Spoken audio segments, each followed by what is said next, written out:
Welcome to Ostomy Support, Gaining Control of Your Life Back.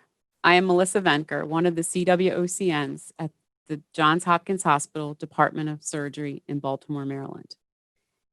Ostomies can help save lives, allow people to continue living, help them become stronger, and make a difference in the world. There's much support available to the ostomates before surgery and throughout their lifespan. An ostomy is not something that becomes a negative impact on your life, but it should be something that will help you to gain control of your life and continue living. We just celebrated the 10th anniversary of Ostomy Awareness Day in the beginning of October. It was started to raise awareness about this life-saving surgery and increase the national visibility of those living with ostomies. This year's Ostomy Awareness Day champion was Robin Brown, the reigning Mrs. Washington World America pageant winner. She uses her platform, I quote, "in the hopes that I can be a light for someone who's stumbling in the dark." Government proclamations and recognitions this year came from a couple different states: California, Maryland, Florida, Massachusetts, Minnesota, Ohio, and Texas. So if you look at this screen, you can tell we've had many public figures throughout the world that have needed an ostomy, and we're able to continue going on and contributing and making accomplishments in the world. We've had presidents, government officials, pro athletes, an emperor of France, and Miss Letitia Baldridge, who was actually an American etiquette expert who had an ostomy and worked in the White House at the same time. Some information about ostomies. It's estimated that there are 750,000 to 1 million ostomates that are living in North America. Probably around 3 million ostomates are living worldwide. There is about 130 ostomy surgeries that are done each year, and only about 10% of these are permanent ostomies, the majority being temporary. They've changed the way they've done some surgical techniques over the years, which allows people to have more of these temporary healing ostomies, allowing things to heal up in time, and then they can be reversed, and people don't have to have the permanent ostomy. As a review, an ostomy is a surgically created opening in the body that expels waste, can be stool or urine, and it's a piece of intestine that's taken and surgically implanted on the skin level. We put a pouch over top to contain the waste and to protect the skin. So these surgeries are done for many different disease processes. Cancer is the most prevalent one, and those are of the rectum, colon, cervical area, bladder, and pelvic regions. We also have ostomies that are done to treat inflammatory bowel diseases, congenital issues, genetic disorders, and some trauma or accident-related issues that occur that can perforate certain organs. So once you have an ostomy, there's really not a lot of things that can change. It's just adapting to a new normal. So for dietary changes, they're not that significant that should deter someone from having an ostomy. In the direct post-op time frame, usually around 3 to 4 weeks, we tell you that they should stay away from raw vegetables and fresh fruits that have a lot of peels and skins, because these are hard to digest and can cause a lot of cramping and can cause blockages in that fresh operative site of the intestine. But once that 3 to 4 week period kind of goes away and things calm down and the inflammation decreases with surgery, we say you can start adding these things back. And we kind of tell you to do one item a day so that you're not sitting down and eating an entire salad, but maybe putting a piece of lettuce on your sandwich and seeing how your body reacts to that. The most important thing for diet is just to make sure that you're chewing foods properly. So that way you're kind of starting that breakdown of those fibers and starting the digestive process in the mouth before you swallow. And it makes things go through the system a lot easier and a lot less crampy pain. Also, hydration is important. You need to maintain hydration and stay well hydrated so we don't damage kidneys from dehydration issues. So for clothing, you really are able to wear what you wanted to wear before surgery, unless you want to use the ostomy as an excuse to get a whole brand new wardrobe that you've been wanting. But a lot of times people tend to think they have to wear these big, frumpy potato sack, loose, billowy clothing to hide the ostomy. But in reality, a lot of ostomates will tell you they kind of prefer to go a little tighter, and it kind of helps to keep that pouch snugged up against the body and to actually kind of disguise it a bit. A lot of the new pouches and appliances are streamlined, low profile, and can be worn underneath the clothing without anyone really seeing it. Most people think that they have everyone knows they have this ostomy, they can see it, but really it's more self-consciousness, awareness, and most people you can't tell they have one. I usually tell my patients that there's people around you every day that have an ostomy and you have no idea.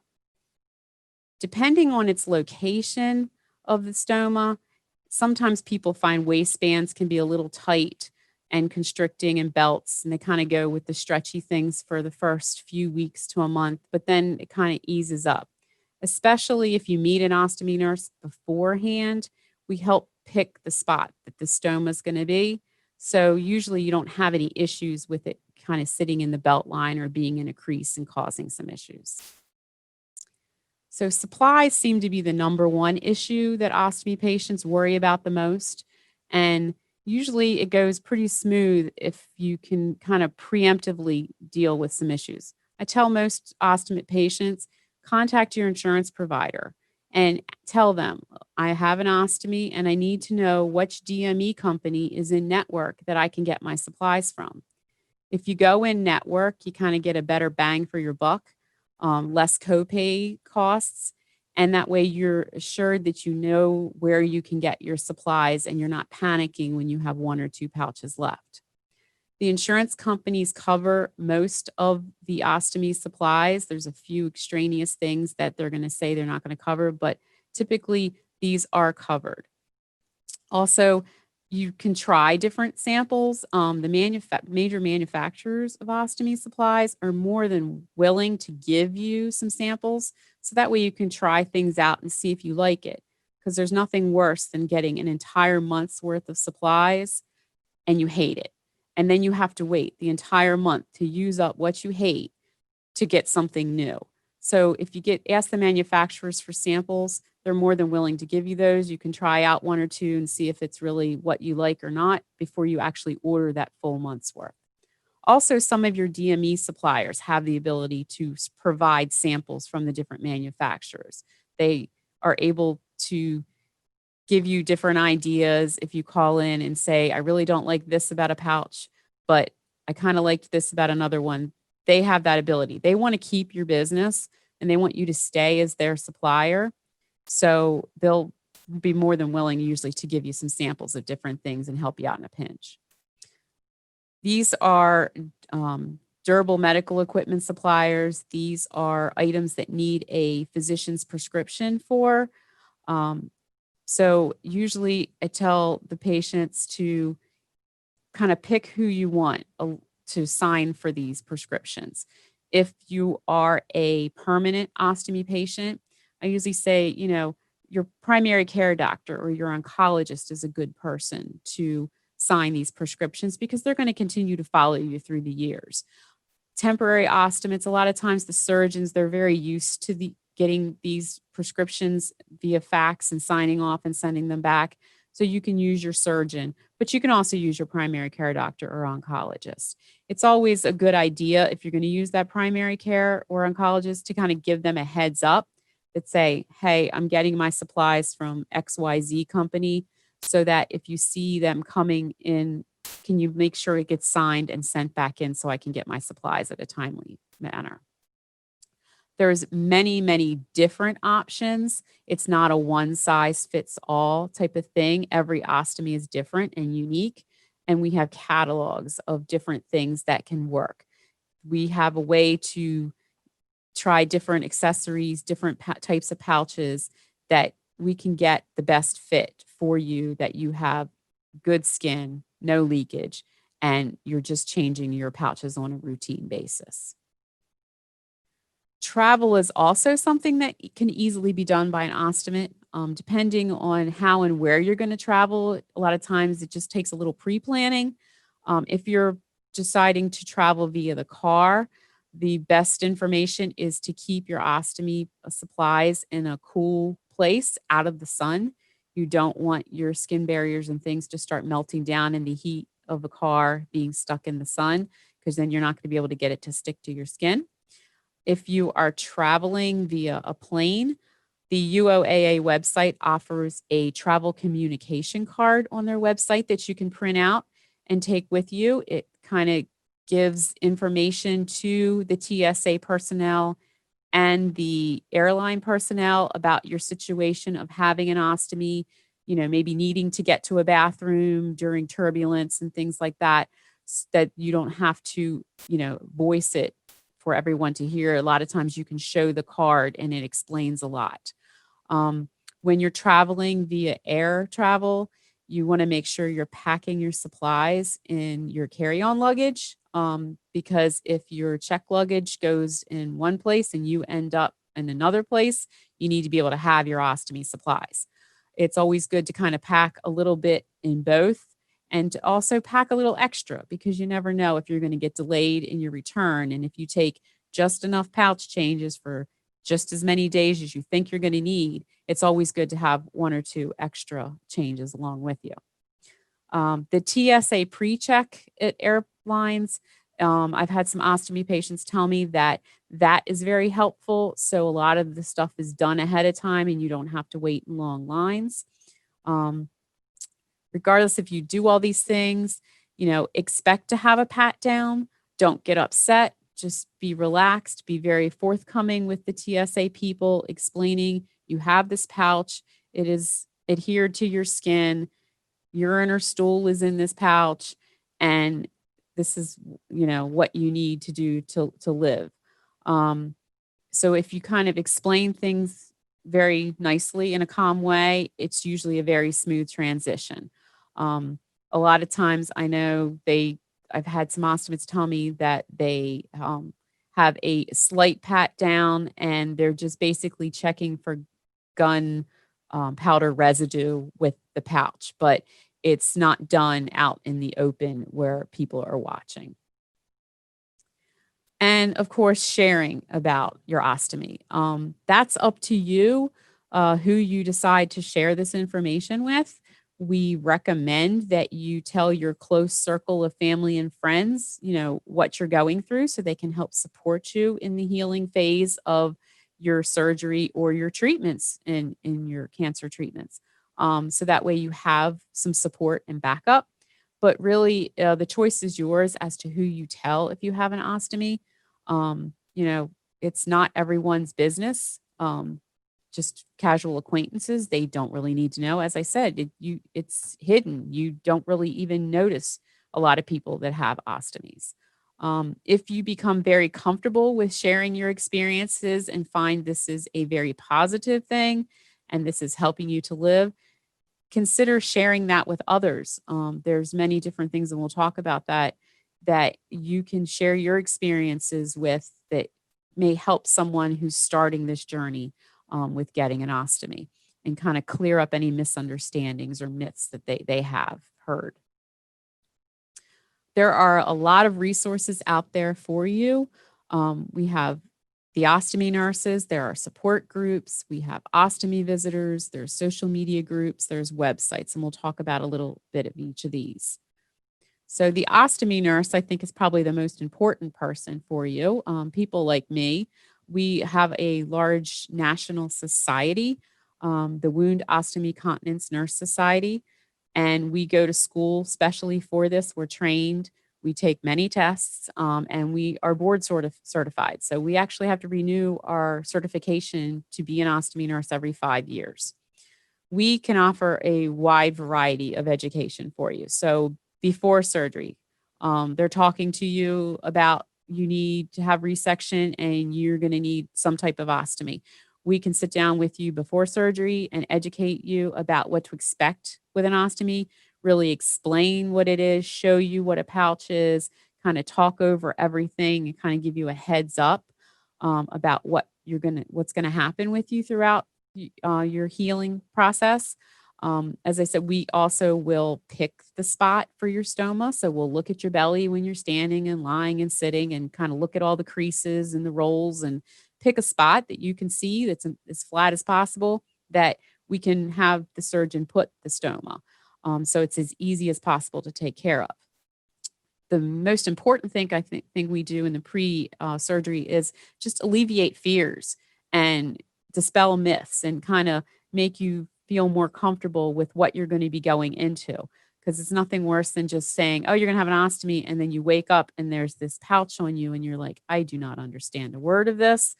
So we like to spend a lot of time talking with you and educating you and getting you prepared for going into surgery. There's actually research that shows if you spend time with an ostomy nurse before surgery, you heal a lot better. We have better outcomes with your surgical healing and with your ostomy care and your competence of learning how to take care of this ostomy. When you're in the hospital, we do a lot of one-on-one teaching. Typically, ostomy nurses try to see a patient, if not every day, every other day. We do a lot of education. We will take it slow.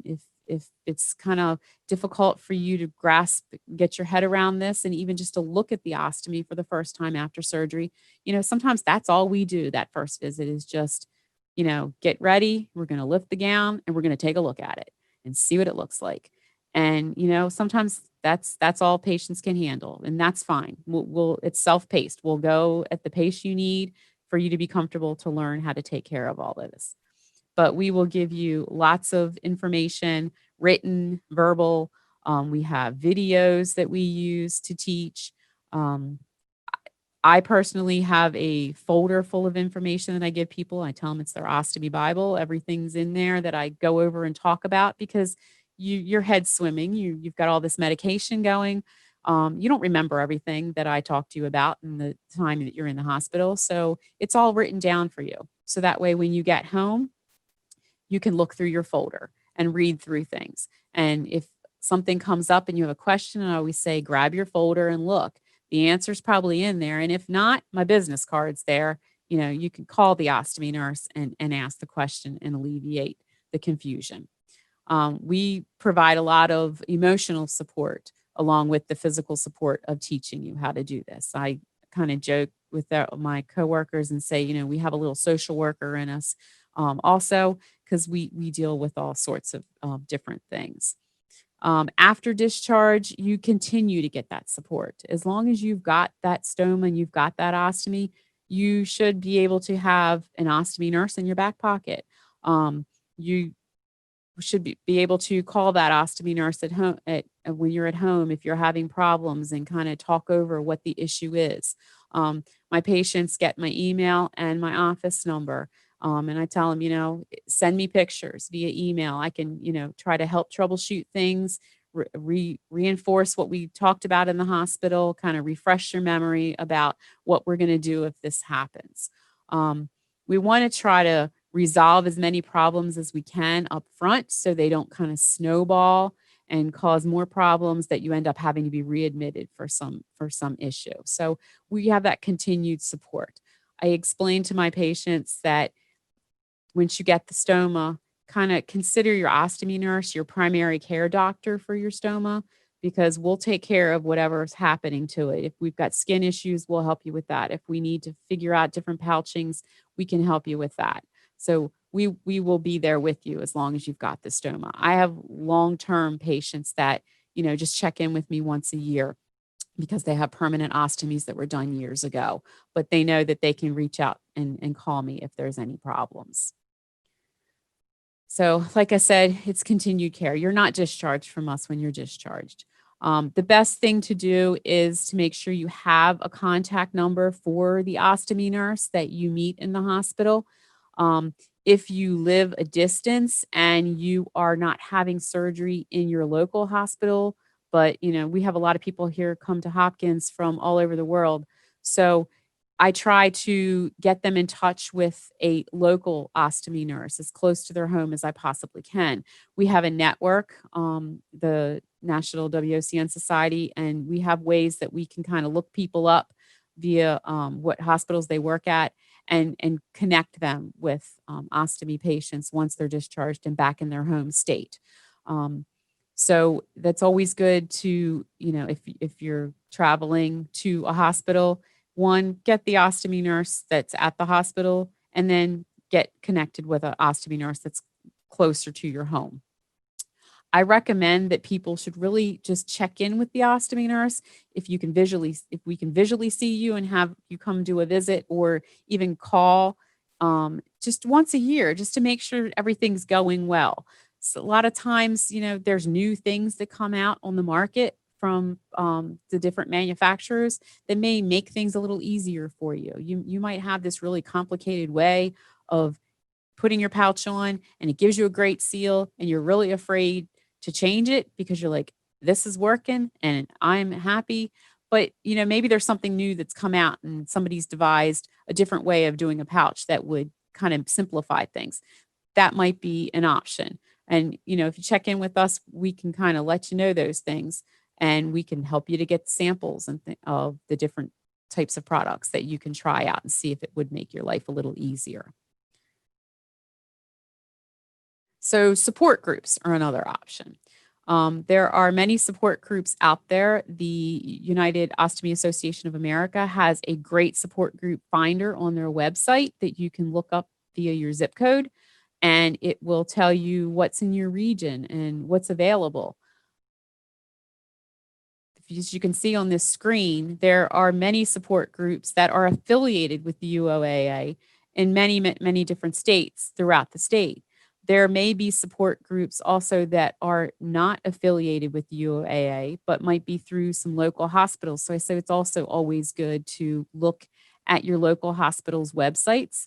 They usually have a support or a support group listing or something. They may have an ostomy support group that's there, but they're not affiliated with the UOAA, and you might find that. If there's nothing, if you look to the right of the screen, there's some virtual support groups that are available.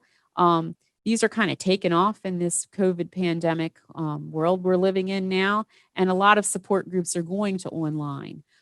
So these virtual ones are becoming very, very popular. And also, you can see in the bottom right corner of that screen, we also have some support groups out in other territories, Bermuda, Puerto Rico, Trinidad, and Tobago. They have some support groups that are affiliated with the UOAA, and there may be more out there that are not affiliated with them.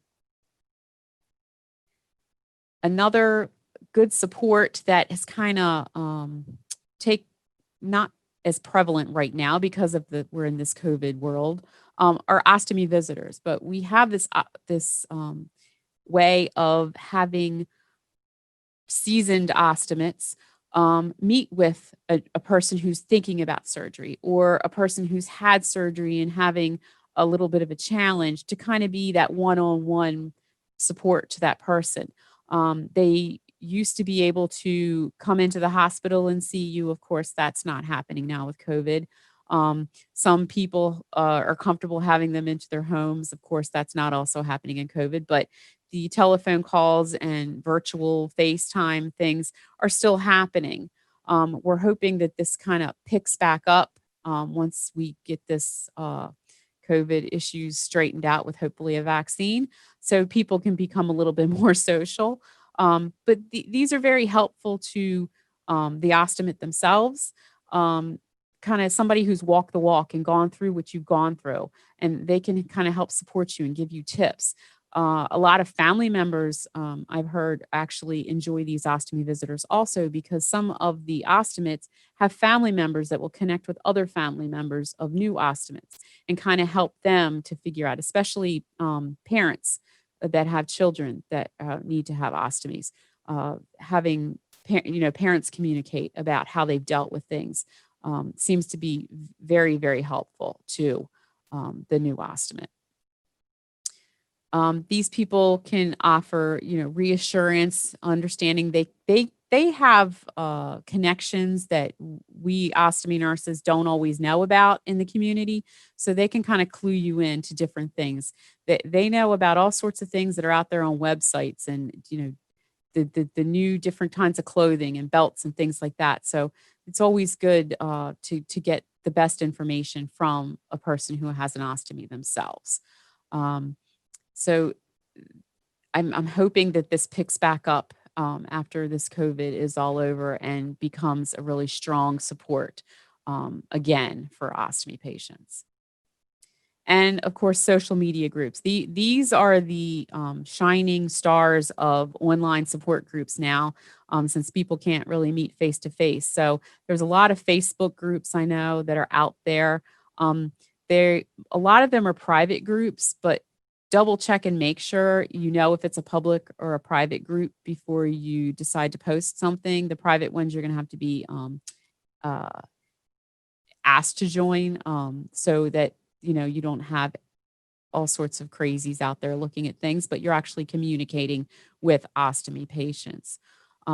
There's tons of different ones that kind of meet every type of person out there. There's colostomy people, there's ileostomy people, there's just women. I love the double bagger ostomy support group for some of those patients that have really intense cancers and need to have what we call a pelvic exoneration and have bladder and rectum removed. They have a pretty strong support group, this double baggers ostomy support group, and they're really great about cheering each other on and helping each other out. There are a lot of websites out there too. There's manufacturers' websites. The Hollister, Convatec, Coloplast are three big manufacturers. They have tons of ostomy information out there, just pure education, not just about their products, but just about living with an ostomy in general. Tons of nutritional information and things. The United Ostomy Association of America, the www.ostomy.org, is a wonderful website that I try to connect all of my ostomy patients with. They have tons of information, and I use a lot of their information when I'm doing my teaching. It's their it's free. They don't care. You can print it out and photocopy and whatever you want. This information is reviewed by WOCN nurses like me and ostomy people to make sure that it is reputable and correct information that's been given out. Um, as I said, they've got tons of information. They've also got information about being an advocate. If you become a strong proponent of, having an ostomy, it saved your life and you want others to know about it, you can help this organization to do that. They do a lot of work with the politicians and insurance companies and things to make them aware of the needs of ostomy patients. And, these pouches are important. This is what you need to live and to go on living a normal life. So they're really great about doing all of that. They also have their own kind of online support group type things with the discussion boards. When ostomy patients have questions that are a little beyond my scope I remember I had someone say, well, how do you wear a seatbelt with this thing? We looked up and there's a discussion board about, how to properly strap your seatbelt on so you don't hurt your stoma. So there's a lot of great information out there that they're sharing with each other. So it's a great website to look at and get great information from. Um, that's kind of in a nutshell what support is out there for you. And I just thought, kind of end this presentation with a little ostomy humor. I got this information from the Newbie Ostomy website. You're an ostomate when getting old food on your hands while you're doing the dishes grosses you out more than getting poop on your hands when you're doing your ostomy care. Someone tells a joke and your stoma laughs right along with you. Your purse is 3 times bigger to accommodate your emergency kit. Because remember, don't go anywhere without your emergency kit. Showering fully naked without your pouch is exciting to you. Your new butthole has a name. Many ostomates name their stomas. Pooping does not require clothing removal. That's always a good one. You categorize your friends as rectal and non-rectal. And the best one, I love this one. When playing Cards Against Humanity, you always get to go first because the rules state whoever pooped last gets to go first. So thank you very much for your time today. And if you have any questions about anything that I can help you with, I am more than willing to answer. Thanks.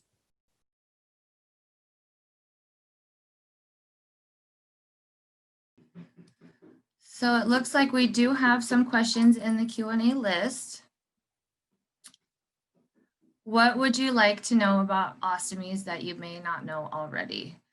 I know for me personally, a lot of things that were worrying me that I wasn't going to be able to live an active life. Still run and I paddleboard and I still get to be very active. So I think that was something that I would have loved to know ahead of time because that was kind of hindering my decision. So just being aware that you could still live a very, very full life. Another question is, what would you suggest for someone who does not have an ostomy nurse? I would suggest them to meet up with our wonderful allies with our Ally to Ally on Blue Hope Nation on our Facebook page. We have so many wonderful support social media groups full of people that are willing to help. So that way you could speak with someone who is going through a similar situation that could give you more advice. My ostomy nurse was very, very kind and tried to help me, but the greatest tips I learned were from other ostomates themselves. How do you deal with the emotional strain of having an ostomy? I love laughter. I just celebrated my 5th year with Rosie, my stoma, and we celebrated by playing pin the bag on the stoma, making fun little bags of, jokes and saying things like, shh, it's sleeping, or my other bag is a Gucci. And we played just like pin the tail on the donkey, but bag on the stoma. And whoever won, ostomy bag full of candy. So I am a huge fan of laughter for the best medicine. So another question, my ostomy is new. It was emergency surgery. What type of doctors should I see for regular checkups on my ostomy? This is kind of going to depend on the individual. For many people, they speak to their surgeon for their checkups. Many people go back to their GI doctor. Many people, it's their oncologist. So it really kind of depends, but it's usually the surgeon checkups to make sure that there are no more issues and that you're healing okay and there's no signs of blockage and that you're still able to properly digest. So I would think that the surgeon would probably be the best, but like I said, it would kind of just depend on the person.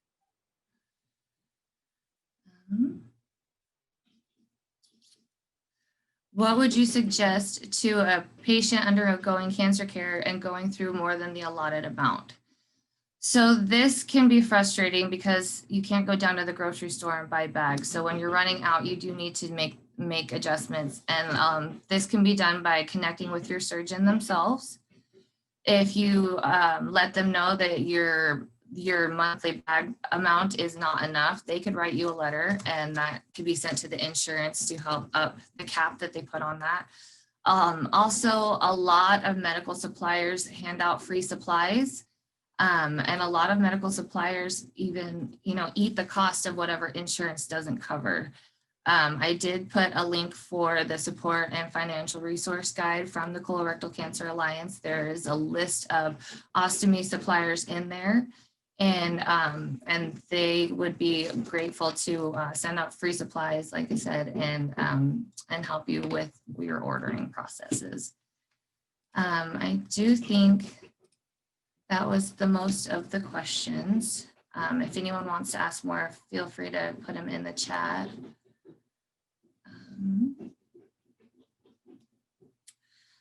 There was a question, is there any research of having safer, longer lasting appliances on the market? There is research, however, it is not necessarily in motion. It's still just in the early stages, but I did link some articles in there if that would be helpful.